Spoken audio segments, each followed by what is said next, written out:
You're listening to WCAT Radio, your home for authentic Catholic programming.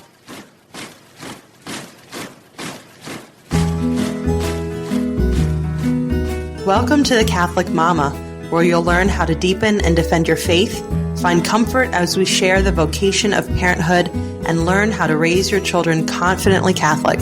I'm your host, Christine Mooney-Flynn. Let's get started. Hello and welcome to the Catholic Mama podcast. I'm your host, Christine Mooney-Flynn, and thanks for joining me and one and only. Hello, everyone. My husband, Pat. Hello, husband, Pat. Happy Mother's Day again to you and to all the other mothers who are listening. I hope it is a very special day. Yeah. Happy Mother's Day, Mom. I don't even know if my mom listens to this, but happy Mother's Day if you are. and everybody else. I've already had a nice kickoff to my Mother's Day. I had bought a choir singing various Marian songs a couple of weeks ago. And so I listened to that this morning while I made muffins in the dark. How nice. Because I got up so early. But it was quiet. That's all I really wanted for Mother's Day. So I got it this morning. And now, everybody can be loud and rambunctious if they want to, because I had my moment. Deal. So thank you for sleeping in, Pat. God, yeah, I really did. I was snoozing. But everybody slept in. Yep. So it actually worked out perfectly. As a morning lark, I appreciated everybody sleeping in. Good. So I am very happy that you had that. Yes. But I still want a nap and a foot rub and coffee brought to me later. Naturally. Okay, just want to make sure we understand. Well, let's give the husband some credit. You were served coffee while you got to play some Animal Crossing. And yeah, so I think it's funny, and of course, okay, so we're going to talk in a few minutes. Most of this episode is going to be about how to increase in holiness and increase your spiritual practices, especially during quarantine. But first off, I just want to make a note, because we both like video games. Yeah. Now, I used to be of the mind, my brother is a huge video game player, and he would always make me just sit and watch them. I never got to play. And I thought that video games were a waste of time and were detrimental to mental development for most of my life. But then I happened to go to a conference for work, which they sent me down to Miami. It's not a bad place for a conference in the cold weather, going from the cold weather in the Northeast. Old work. This was many years ago. Yeah, many years ago. And the keynote speaker there was a woman who had done a lot of research on video game playing. And then she presented a very compelling case of why video games are actually really good.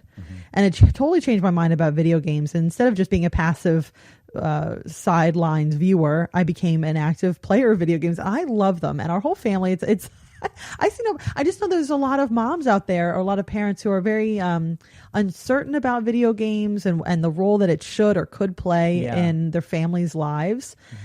I got to say, now our kids are young and we're playing appropriate games for the most part. I don't see what's wrong with video game playing. It helps with, especially now, it doesn't always work if you're just watching the video game, like somebody else is playing it with you. You're just watching somebody else play it. But there is some real evidence that playing video games is really, really good for your mental health. Well, so I grew up on video games. Literally, it was formula and video games for me. And one of my dad's favorite stories is to tell people how I was not just playing, but like beating Super Mario at 3 years old or whatever. I don't even have memories of this, but what are my thoughts on this? A lot. I think that, like anything else, it could be behavior that is beneficial or detrimental depending on what you're playing and how much you're playing. Yeah. It's certainly true that the benefits from video game come from the active engagement with the game. So you have to be the player if you want to receive any of those cognitive benefits, which makes sense. Video gaming taught me a lot about grinding, puzzle solving, perseverance, hand-eye coordination, twitchy motions, which would later translate to the guitar. There's definitely a connection that I got in developing sort of fine motor skills with video games that tied into music and vice versa. But also, when I was young, I spent way, way too many hours in front of the TV and developing. And it was also a solo experience for you. Like, we play video games as a family. Oh, yeah. Nobody in my family played with me. Yeah, so it's a very social event for us. Yeah, so looking back in my experience, there were definitely some good and some bad. And I try to take that into consideration when it comes to, both, because I still love to play that. So I'm the kind of person, I could sit in front of a TV for 8 hours. I've seen it, yeah, yes. And so but I know that's not healthy. That's not good behavior.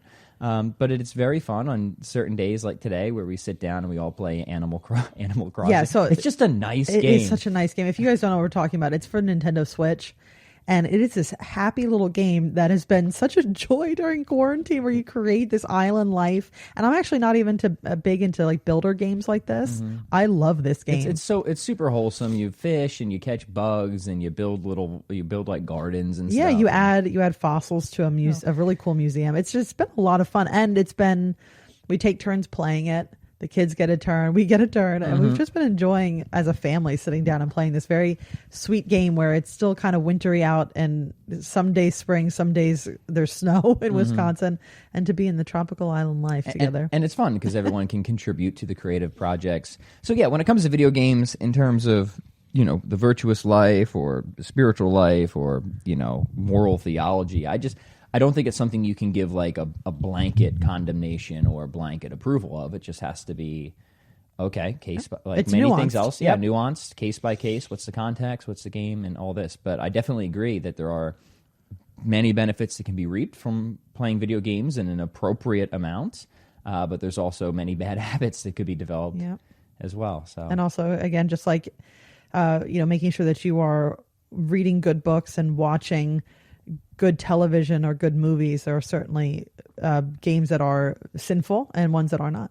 And I always try to do before video games. It's kind of like there's this old funny article written back by H.L. Mencken, who was not a religious person at all. He was one of my influences, kind of growing up. One of the reasons I was such a skeptic for a while. But he's a funny writer. He's very polemic. But he has an old essay called "How to Drink Like a Gentleman," and he just has this like number of rules. And one of his things is you never. I think one of his rules was you never drink alone, and you never drink while there's still work to do. And he's kind of being funny, but there's actually some like good tips in there. And I kind of see video games the same way at this point. Never when there's work to do. You do the important stuff first, and preferably, I have not to say like I would never play a video game alone, but when I play games now, I really try to make it a community experience, either with us as a family. Or another nice thing that's been, I'm sorry, we will talk about the main point of this episode, that's been nice about them is it's really allowed, because I moved around a lot, as you have when I was a kid, it's really allowed me to reconnect with some of my old friends online, and that's been like really awesome and valuable to me, to be able to reconnect with people that I knew in like second or fifth grade and moved away. But anyways, we could do a whole episode at some other time, I suppose, on that. Yeah, we probably could. Okay, so the real purpose of this episode, 5 minutes in, is to talk about how to increase in holiness. Now, hopefully, we are getting to the point in this whole quarantine that restrictions are beginning to ease up, but we still have several weeks left. And it's, this is a blessing in a way. I know this is a very difficult time, so I don't want, but even in our struggles, there's blessings. And even when we suffer, there's goodness there if we see it, if we choose to see it. So don't let this time of forced isolation, in a sense, physical isolation maybe, pass by without really reaping the benefits of it. So there's still time, even if, I started off having some grand ideas of what I was going to do around the house during quarantine. Some of them I hit, some of them I didn't. My attempts at artwork did not happen. I'm still seeing the half blank canvas as I pass by in the hallway. But yeah, even if you set out lofty goals for yourself on how to increase your spirituality now that the churches are closed or whatever, and it didn't quite stick for the past month or two, there's still time. So we're going to talk today about how to make good use now, and then even when you can get out of the house and get back to whatever schedule that you've created for yourself after all this is over, that you can carry on. Yeah, this is a good topic. Obviously, for Catholics, this quarantine's been very difficult because we miss the Mass. We love the Mass. We love the sacraments. We love the physicality of our spirituality, right? So Catholic spirituality is very physical. It's a very physical thing, and there's been a barrier to that physical realness, that physical reality that we get with the sacraments. But yep, I was going to say, yeah, you're right, because we're not really. There's different Christian denominations where it is completely acceptable and part of the religion to have your own personal church in the home, and you don't ever need to go out into a church. Well, that's not the Catholic faith at all. No. We are a communal church. We're, a Catholic universal church. And we have our faith is filled with physical things. Yeah. Yeah, which is right. You know, we are physical creatures. God meets us where we are. He always worked through physical stuff in the Old Testament. He still works through physical stuff now, including his church, as, you know, one of the most wonderful ways for us to receive his grace. So it is a big deal for Catholics when we are frustrated in receiving the sacraments and living the sacramental life. That is frustrating. But there is, of course, great opportunity as well. In all challenges, there's always opportunity, as you said, if, you know, we're willing to look for it and seek it out. And I know for me, this has been a special opportunity to really kind of beef up in the areas of my spiritual life where I've been a bit lacking, a little bit lazy and stuff like that. And for me, you know, I'm good at living the sacramental life. I think we do a beautiful job of that, of attending Mass frequently and confession. But unlike you, the weakest area for me has always been the prayer life. So this has been a really good opportunity for me to increase that. And you've helped me. I'm now on my second novena. Yep. Well, you know, you're good. If I print it out and put it on your desk, you do it. I'm very corporate-y like that, yeah. Put the memo on your desk and you get it done. I'll do it. You put it on my desk, I'll pray. And I know I seriously appreciate that because you are very strong in that area, and that's something I always admire about you. So having you kind of help me figure out of which, you know, devotions or prayers, you know, might be, you just have a wonderful way of kind of finding something that I really enjoy and I really get a lot out of. So I appreciate that. Well, there's a cartoon that I've seen, a little illustration going around where it's the devil and God, you know, kind of looking over the earth. And the devil said, well, I closed your churches. And God says, no, I opened one in every home. Mm-hmm. So, you know, even if the churches are closed right now and we're unable to get out and about, there are ways that we can increase our faith and spirituality in the home. Yeah. So should we just like start going novenas. through? Yep. Yeah. So, real quick for me, I'll let you talk about the because I know you're doing a lot of different, your prayer routine is very robust right now. So I think it'd be good for you to share that. But one thing that's been really nice and valuable for me are the virtual Bible study and catechism study groups, and also the philosophical theology study groups that I've started and have. So I'm doing about 4 of these a week. I have to admit, the fourth one I've been flaking on a little bit because I don't know exactly which one it's a lot, yeah. But 3 very consistently, and I have a men's Bible study group, which is a sort of early morning group. We have another evening group which I lead, which is philosophy, but we're doing a segment here on St. Thomas Aquinas and his philosophy, but also it bleeds into his theology as well. And then I have another one, which is a smaller group of people with two people who are very well known in the fitness industry, very popular influencers. I won't throw their names out there. Who we just had a conversation, and like a random conversation, and it turned onto spiritual topics, and they got deeply interested.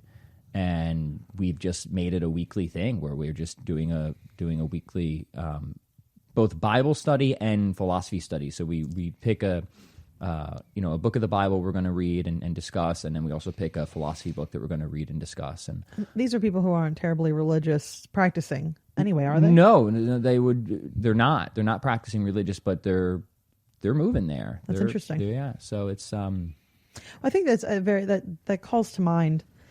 You know, during this time, everybody is suffering right now. The suffering is, and it varies so much. And now, of course, because we live in a fallen world, everybody's suffering at all times anyway, in various degrees. But now there's a common thread besides original sin that is woven through everyone's suffering. Now, some of the suffering is external, whether that is somebody who is sick with coronavirus, or it is somebody who is struggling with health or something that has nothing to do with coronavirus, but they're having a hard time getting the care or support they need. Moms who are giving birth right now aren't getting the support that they had expected. Okay, so external stuff there. Funerals that can't happen. Right. There's like a lot of even baptisms that can't, or weddings that can't go on or be celebrated in the way that we had hoped. And then on the other side, there's a lot of internal suffering that's really coming out. Substance abuse, use of pornography, just general physical or emotional abuse that is happening in certain homes, anger issues, impatience, gluttony, right? I mean, there's so much of the external that is affecting people and the internal, but there's just a just the baseline suffering has, gone up a notch, and it's ever present on people's minds, which I think is really interesting, because I don't know, at least in my lifetime, I don't know. Even if you look back, 9/11 really affected a lot of Americans. Well, it did, but then there were a lot who it didn't. And I just remember I was in high school at the time, and I was walking down the halls the day after 9/11 or whatever, and I heard two girls laughing, like, "Oh, I'm going to tell the teacher that I was so upset over 9/11 that I couldn't do my homework. Ha ha ha ha ha." So, clearly they weren't suffering. But at this point in time, whether you are, unless you're like, even our 6-month-old, right? She saw her grandparents and started crying because she hadn't seen them in so long. Yeah. She thought that the only people in the world were us, the family, and she was happy with that. That's all she needed. So even babies are suffering. It's really interesting that there's just this communal suffering happening. And it's making people reach out in different ways or respond to it in different ways. And of course, some of it is, that internal unnecessary suffering that we're putting ourselves through because of our fallen natures. But then there's so many who feel that suffering and are reaching out and trying to understand, why all this is happening. And the answers to all this are rooted in the Catholic faith. Well, certainly I'd be the last person to disagree with that. But interestingly enough, with these two guys I was just talking about, the first study we did, the first theological study, was on suffering. And sometimes people kind of avoid that because, why would an all-powerful God allow suffering? But I think the Catholic response and the gospel gives such a good answer to this. And it's so beautiful, and it's so wonderfully correct. And you have to be a little patient because you have to be willing to both come at it philosophically and through biblical narratives. That I did this with these guys, and we went through Genesis, the story of Abraham, the binding of Isaac, which people look at that initially and they think, well, man, why is God's putting this dude through the ringer, and this seems like kind of like an immoral thing on God's part. But my argument is, when you look at that story as a whole, up to the binding of Isaac, what you realize is the lesson that God is trying to impart is that there is no distance or difference between goodness and God. And he's trying to fix in Abraham this double-mindedness that he has about God, that God either isn't perfectly trustworthy, or he's not going to fulfill his promises, or he isn't good. And you see it in these different exchanges where he's kind of trying to bargain with God to spare the innocents, and it's almost like God. And he has a backup plan, like you said with Lot. Yeah, with Lot, he doesn't fully trust God, and it's funny because God's kind of trolling him a little bit, because God not only I think what is Abraham gets him down to 10. Will you just spare 10 or whatever? But God spares all the innocents, right? The key there to that story is what does Abraham want? Abraham wants to be a great patriarch, right? He wants a son, and he wants to be the father of faith. But in order for him to find that glory, he can't have this double-mindedness about God. He can't think that God and goodness are two distinct things. And when you see that narrative in that context, you see that God is reorienting Abraham, and you get a model of faith where faith isn't just some belief in God. As we see in Scripture, even the demons believe in God. It's not just believing in God, but it's also trusting fully in God and God's goodness. And the Catholic Church does have an answer to evil and suffering, and in one sense, on the philosophical sense, it's emotionally unsatisfying. But if you're willing to go through the biblical accounts and the biblical narratives, you get beautiful specific instances. So just real quick, because I know this isn't the topic of the episode, but the general answer, the answer that Aquinas develops, is that God will allow suffering and evil if and only if it's the best or only available means to deliver an outweighing benefit primarily for the sufferer. So one more time, God will allow suffering and evil if and only if it's the best or only available means to deliver an outweighing benefit primarily for the sufferer. And there's two aspects to consider there in terms of outweighing benefit. There's the outweighing benefit in terms of our objective flourishing, of attaining the highest good or the highest union, which is the beatific vision, which is eternal friendship with God in heaven, but also subjective flourishing, where God not only wants to give us himself, but also the desires of our hearts rightly integrated, where he wants Abraham to be a great patriarch. He cares about the things that we care about because we care about them. And that's something I think a lot of people miss, but people like Aquinas saw. And you see this consistently throughout the Bible of even of course when it comes to Jesus too, and the raising of Lazarus. Not only giving Martha and Mary their brother, which they wanted, but giving them their brother back in a deeper relationship and trust with God. There's a sort of reintegration or reordering. So we have to consider both the objective poles, the subjective poles, the reality of human free will, our limited finite capacities, how we could turn away from God, how we could will against the good in certain ways. And then once we understand that context, then we can see that God can have and does have morally sufficient reasons for allowing suffering and evil, given that it might be the best or only available means to deliver an outweighing good primarily for the sufferer, in consideration of the two objective poles, the two poles of flourishing, the objective and the subjective. Well, that's a really good topic, I think, to start off, especially for people who aren't practicing or are struggling with faith anyway. I mean, suffering is a big problem for a lot of people, is understanding why bad things happen to good people, why God allows suffering, etc. I think it's a perfect time, especially now, to start hashing that out with people in a virtual Bible study or whatever. Yeah, and that's a very deep topic, and we're just scratching the surface. But that's what I have found with these two guys who are very religiously interested, right? Is that starting on that subject has been incredibly fruitful. And they've both told me that this has given them a new perspective on faith and certainly the Catholic faith and the Bible as a whole. Very cool. So that's been great for me too. Just having, because I know we're physically distant, but having these groups to come together across Zoom. So, if you didn't buy stock in Zoom, that's man. Neither did I.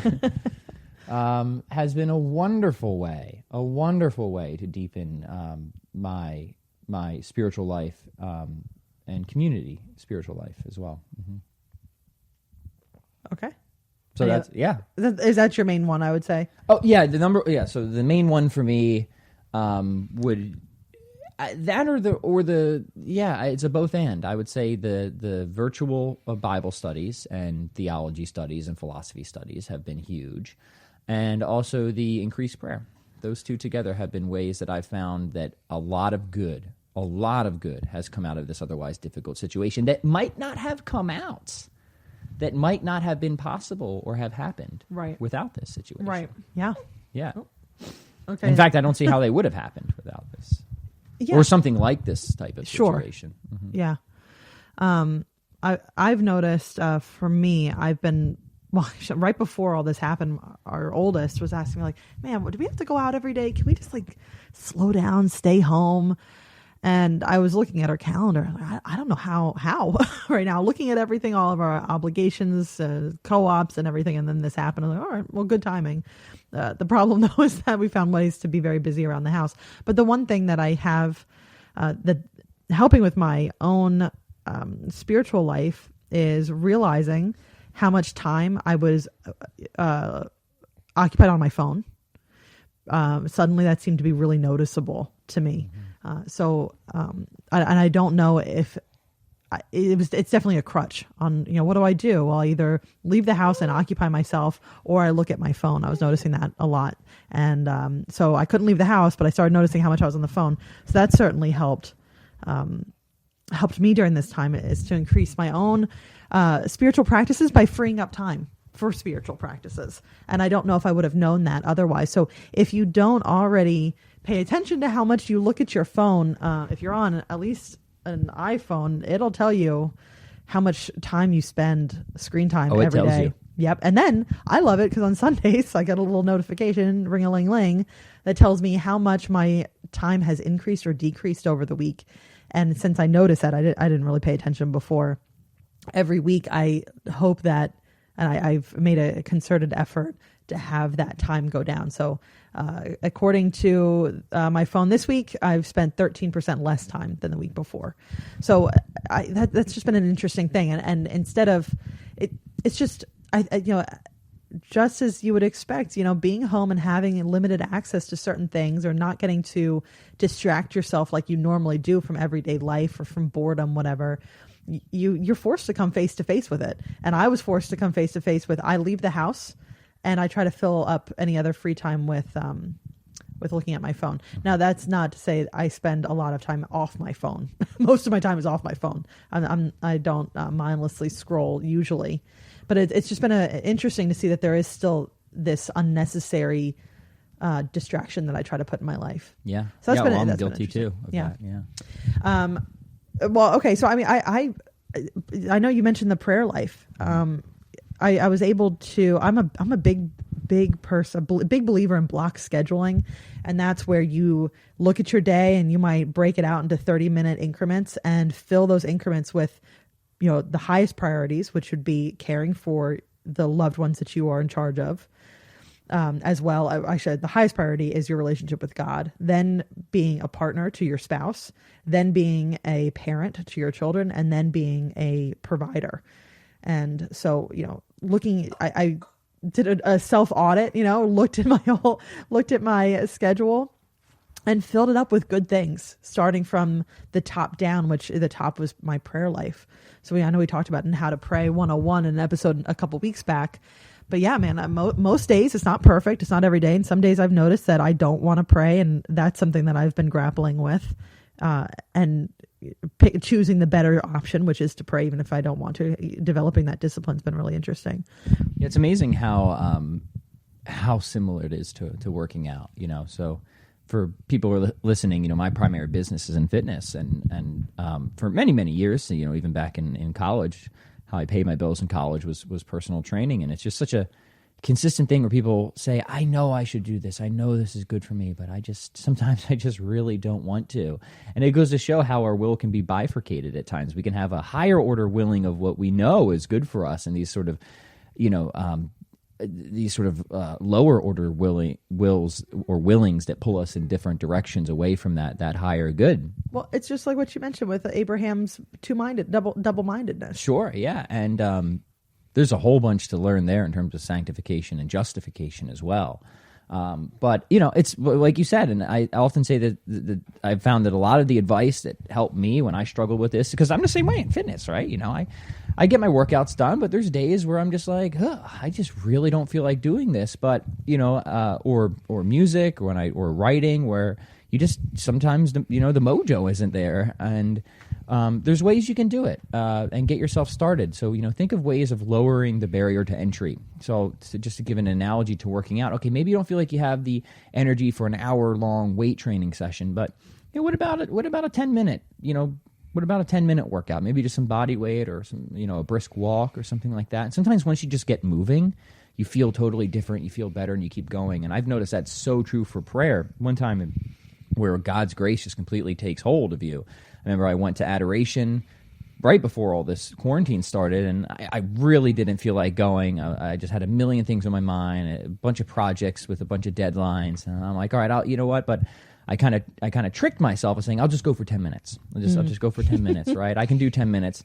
I get there and I spent almost 2 hours at the end of it. And then you came out saying what a wonderful time it was. How amazing it was. So sometimes I think it's just it helps if you just realize that you can be flexible on those barriers to entry. And something is always better than nothing, right? It doesn't have to be all or nothing. Just think rather always something. Always something. You can always say a few Hail Marys. You can always do spontaneous prayer. You can always spare a minute here or there. And sometimes you just need to get that little start.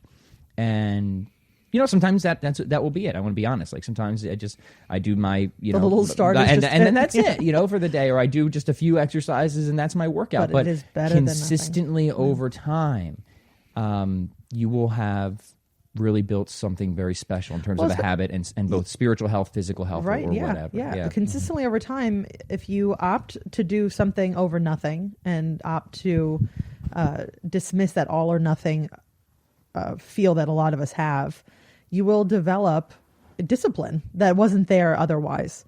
So,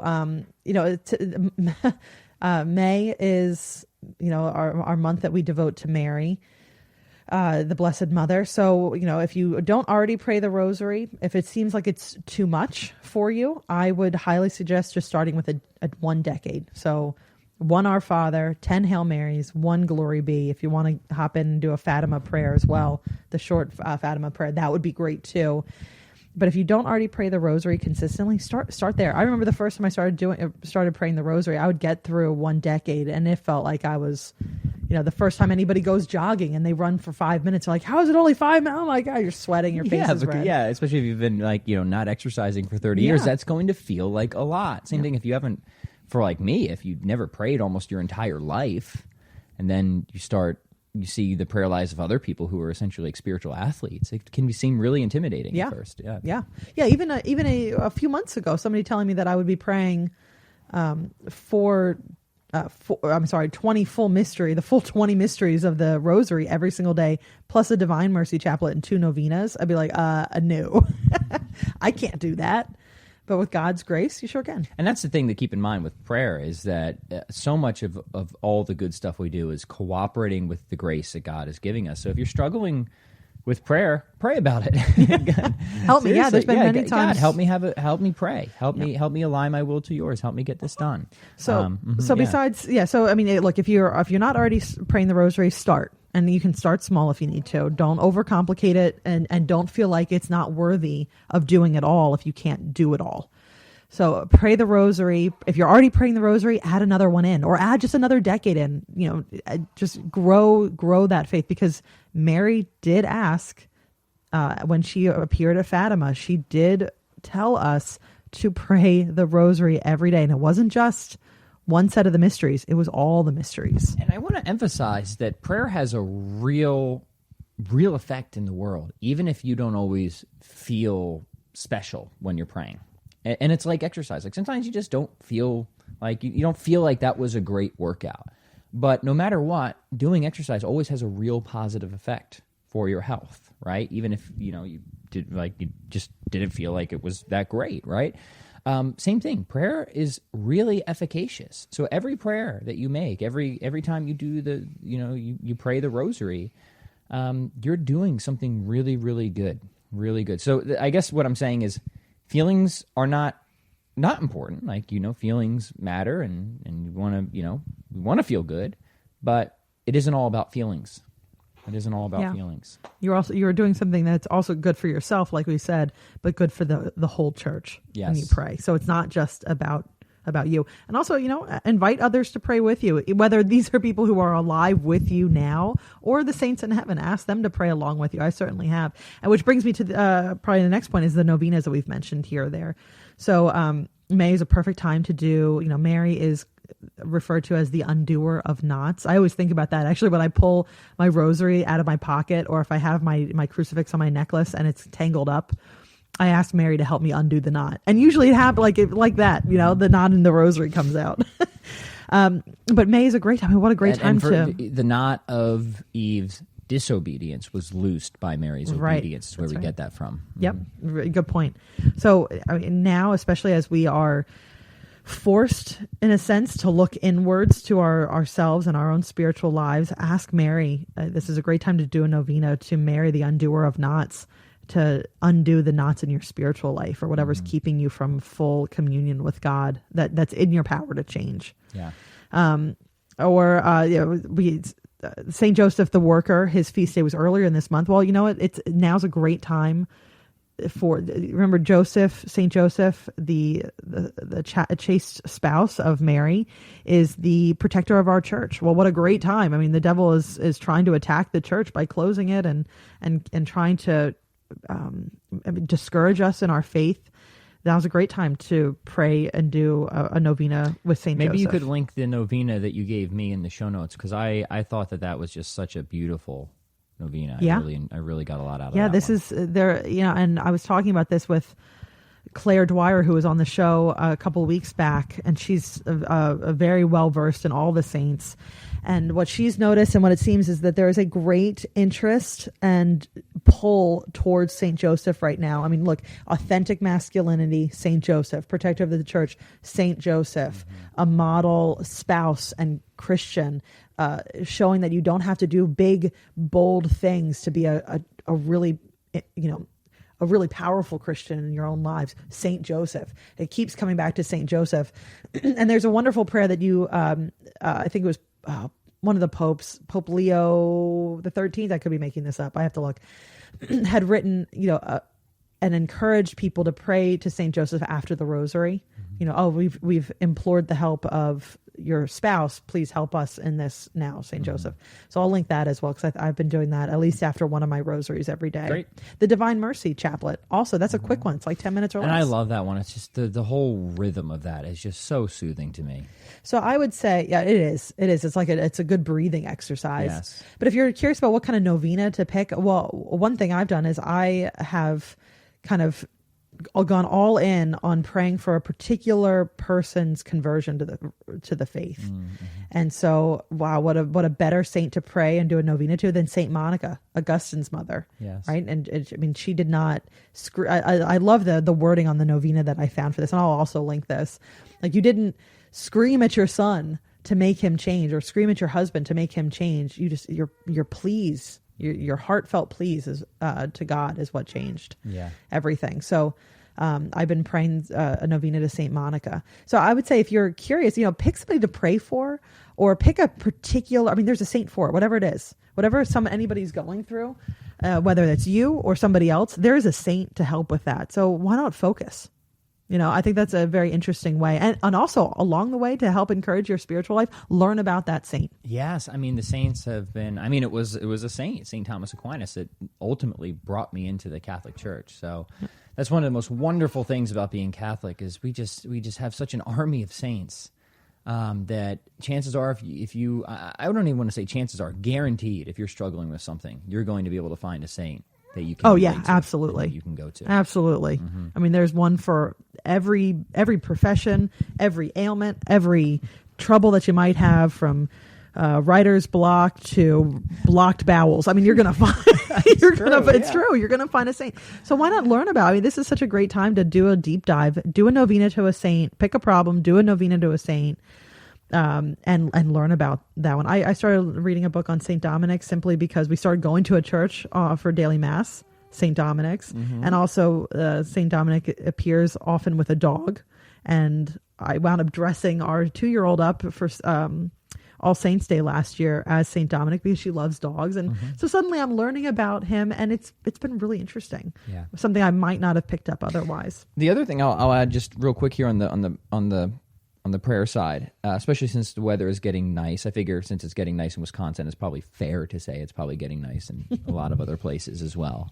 At least in the United States, the Rosary walks are so wonderful, and just bringing the spiritual life outdoors is wonderful. And so do that. Go get outside of your house, go outside, enjoy God's creation, and bring the spirituality out there. We'd had a wonderful little parade through our neighborhood of a family rosary walk. Yeah, it takes about 20 minutes. Yeah. It's not long. The rosary, as much as it can be difficult at first, it is important to remember that the Divine Mercy Chaplet's about 10 minutes and the rosary is about 18 to 20 minutes. So these aren't long things. Whereas Pat and I are admiring, because our 6-month-old, it looks like she's about to start crawling. Yeah, Marin. I think it's just her pajamas that are getting her caught up there. So oh my goodness. good. I'm not ready for that. I know. I don't want a mobile She's got teeth baby now too. And it's crazy. Another thing that you can do, besides choosing to do a deep dive on a saint, there's been a lot of great books that, any religious book. We've done podcasts about books that Christians should read, or things that Catholics should not read. So I'll link in the show notes as well to go back and look at those resources, because just pick a book. I'm currently reading several, including Life of Christ by Fulton Sheen. I'm reading Mere Christianity, St. Dominic's, the Life of St. Dominic book. I've just kind of been, and of course, and also reading the daily readings for Mass. That's another thing to do if you haven't started already. I'm sure many of you are watching or doing some kind of dry Mass in your homes on Sundays. Do it every day of the week. We watch the Word on Fire, Bishop Barron do his Sunday Mass. And then the rest of the week, we all get together first thing in the morning, and Pat leads us in the prayers and the readings. We go through first reading, the Psalm, the Gospel reading. We make our spiritual communion. We all the same general framework of the Mass. And it doesn't take very long. And that's a way that we all start off. The entire family gets dressed, which is very important, I think, during quarantine. I think so. Get dressed in the morning. It really sets the tone for the whole day. Make your bed and get dressed. and then you actually get things done throughout the day. But it gets us started on the right foot. We all get dressed. We spend time together in prayer. I mean, what better way can you start the day? Yeah. With physical production and spiritual production. Amen. So to summarize, now until the end of this quarantine, but even after, what are some things that you can do to deepen your spiritual life? One, find virtual community. Find or start a study group, a Bible study, a theology study, have been extremely fruitful for me for many reasons. Increase your devotions and your prayer life. Novenas, we've been giving some wonderful examples here. The St. Joseph Novena, again, was something that was just really beautiful, and I'm really happy that that I committed to doing that at my wife's strong encouragement. Now that it's getting nice, get outside, take your spirituality outside, enjoy God's creation, pray outdoors, make St. Francis happy. Virtual Mass, dry Mass, making sure you're getting your family involved in all of this, especially if you have children, hugely important. And then I think the last thing we said was, hey, it's now you've probably got time to read those books you've been wanting to read. There's so much to learn and study. And certainly it's been true for me that the more you learn, the more you know, the more you have to love about your faith. So if you're anytime you feel like you're going through a period of spiritual dryness, read, study, learn. It really is helpful.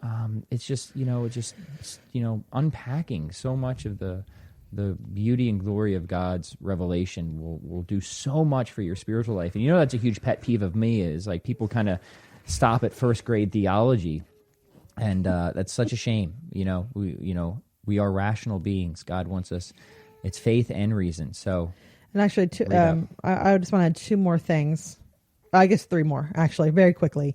One is every morning, just as part of my prayer routine before I pray the Rosary, I read the daily Mass readings. And also, I just happen to there's the Word Among Us meditations. There are meditations that you can get emailed to your inbox from a wide variety of sources, whether that is Blessed is She does a wonderful one for women. I believe the Franciscan Media has one. I mean, you can always find any meditation that you can get it right to your inbox. I happen to go to wordamongus.org. I like their meditations. I find them and they end with a nice little prayer that seems to be very helpful most days for me. I can really see the benefit. So I read the daily readings. If you're, if you did that, you would read the whole Bible in 3 years. That ain't bad. So read the daily readings and maybe find a little meditation to help you understand if you're not looking at a study Bible to help you bring the readings to life a little bit. If you're not going to do a dry Mass or watch a Mass online every day. Second to the last thing is why not listen to some good music, good Catholic music? Like I said, I wound up finding a choir that I thought was beautiful because I had a Bread of Life just kept coming. It was just stuck in my head for a couple of days, and I found a rendition of it I enjoyed. And then I found out that choir has a couple of albums of Catholic hymns. So I got a Marian one and I got a communion one, the Eucharistic one, and I've been really enjoying that. And then finally, the month of May again is dedicated to the Blessed Mother. Why don't you look around your house and see if you already have on hand the stuff to make some kind of Marian shrine in the home. We have a Marian statue outside, and the weather really stinks today, but we are planning on doing a May crowning. Do a little May crowning with your family on your own, even. Do a virtual one or a social distancing one with any Catholics in the area that you might know. Or just make a small shrine in your home, even if it's just, getting the kids involved and having them do a little paper one, and they could have that in their bedroom or something like that. So, again, Mary, we focus on her for the month of May. Next month in June is where we really devote ourselves to the Sacred Heart, and I'll come back and do an episode on how to bring that into your home. But for now, focus on Mary, the Rosary, creating a shrine for her, having some kind of May procession, May crowning. Enjoy the month, enjoy the liturgy and the liturgical living that we can do. Because even if we can't get to church, there's so much. The domestic church, there's so much richness to be had in the home and in the home faith life. Beautiful. All right. Alrighty. Well, anybody, if you haven't already, I'll put a link in. I don't know about the Sirius XM. Oh, thing. Yes, yeah. But it's been a whirlwind of 2 media appearances. and then the conversion story as well. Oh yeah. So my conversion story went up on the Journey Home. I wrote this months and months ago, and it was put up on the Journey Home, the Coming Home Network website, which you were a guest on their television show on EWTN a few months back. That's right. They published just in the written form my conversion story, and then I was invited to share that story in parts with Gus Lloyd on Seize the Day, which is a show on the Catholic channel of Sirius XM, and that aired on Tuesday last week. And then just on Friday, I got to go on live television for the first time, which was great. It was a show called This Is the Day on Catholic TV, and I'll put a link into the streamed in with the current situation. The streamed in, yes. I'll put a link to it's on YouTube now. The little segment, Beautiful. 7 minutes. But it's been so much fun. I'm floored that talking about suffering, God making suffering good in our lives. I mean, I just completely rooted in a lot of sin for most of my life, and I am just so tickled pink that I can share the pain that I came from and the joy that I now live in with the Catholic faith. I mean, praise God for all of that. So I'll put that in. It's been a lot of fun. So everybody who's listening, thank you so much for your support. I really appreciate all of it, and I love doing this, and I hope you love listening. All right. Anything else, Pat? For once and only once, no. Wow. All right, I'm going to end this now before Pat thinks of anything else. Thank you so much, everyone. Until next time. Don't forget to head over to thecatholicmama.com to get your free copy of How to Talk to Your Kids About God. This handy little ebook will teach you how to broach the topic of God with your children, or how to respond to your kids when they want to talk about God, as well as give you answers to 7 of the trickiest questions about the faith that Christian parents face.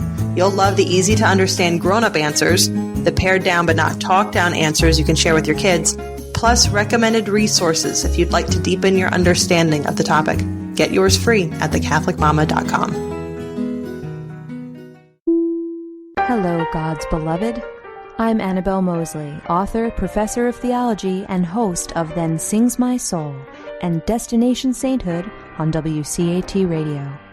I invite you to listen in and find inspiration along this sacred journey we're traveling together to make our lives a masterpiece and, with God's grace, become saints.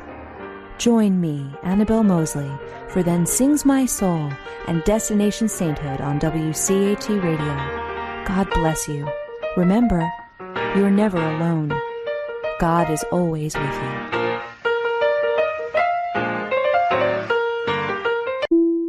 To a production of WCAT Radio. Please join us in our mission of evangelization. And don't forget, love lifts up where knowledge takes flight.